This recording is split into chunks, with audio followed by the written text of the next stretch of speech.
Hey everyone, welcome to Time Travel Thursday, a day I invented where I go back in time and look at all the sets and cards. Today's set is Darkness Ablaze, which was released in 2020, so let's have a look.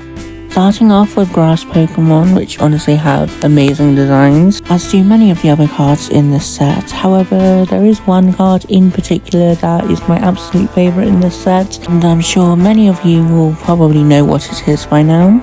But anyways, moving on. In the top left, you will see a Charizard VMAX. This card is valued at about £25 to £30 raw. In an Ace 10, it is valued at £90, and in PSA, it is valued at about £120. Growing up, Charizard was really one of my favourite Pokemon, and I mean one of my favourite Pokemon, although it doesn't really compare to like Mew or Victini, but he was still one of my favourite Pokemon anyway. Now we're moving on to the water Pokemon, and honestly they look amazing. However, there is one Pokemon that I do not like within the water section, and that is Dracovish. I don't like it. I never have. It's not an appealing Pokemon for me, and it's just not for me. No offense to all you Dracovish fans out there. Moving on anyways, we move on to the lovely electric type Pokemon. Tapu Koko used to be one of my most liked Pokemon. It still is, but there's better. Mew. Other than that though, I used to be obsessed with all the Tapus. Tapu Lele, Tapu Bulu, Tapu Fini, Tapu Koko. I just loved them all. Now, here is my favourite section, the Psychic type. If you don't know why, look where my hands are.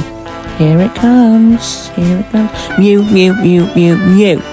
Look how perfect the design of this Mew card is. It will always be my favourite card within the set. Continuing on, we are met by the back end of the Psychic Pokemon, followed by the Rock type Pokemon, which are honestly not my favourite type of Pokemon. And then we have the Dark type Pokemon. Another Pokemon that I like, specifically Pokemon card from this set, is Darkrai.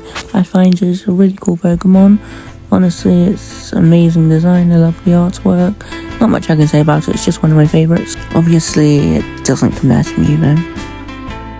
Another Pokemon card that I really like from this set is Eternatus. When I was playing Pokemon Sword for the first time, I thought it was a really cool Pokemon, and it became one of the Pokemon that I really liked a lot. Now, the reasoning for me master setting this set is because of Mew obviously being number one, number two being that there were a few Pokemon, and there are a few Pokemon in here that were my favourites growing up as a child, or they are my favourites as of now, which is why I've been master setting this set, and I have every single card from this set. I personally think that when you get to the end of a Pokemon binder, you are more likely to like a certain card within the end because it's surrounded by a multitude of colours and it naturally attracts you, as it does me. I find the vibrancy very appealing, which is why I like this set design-wise.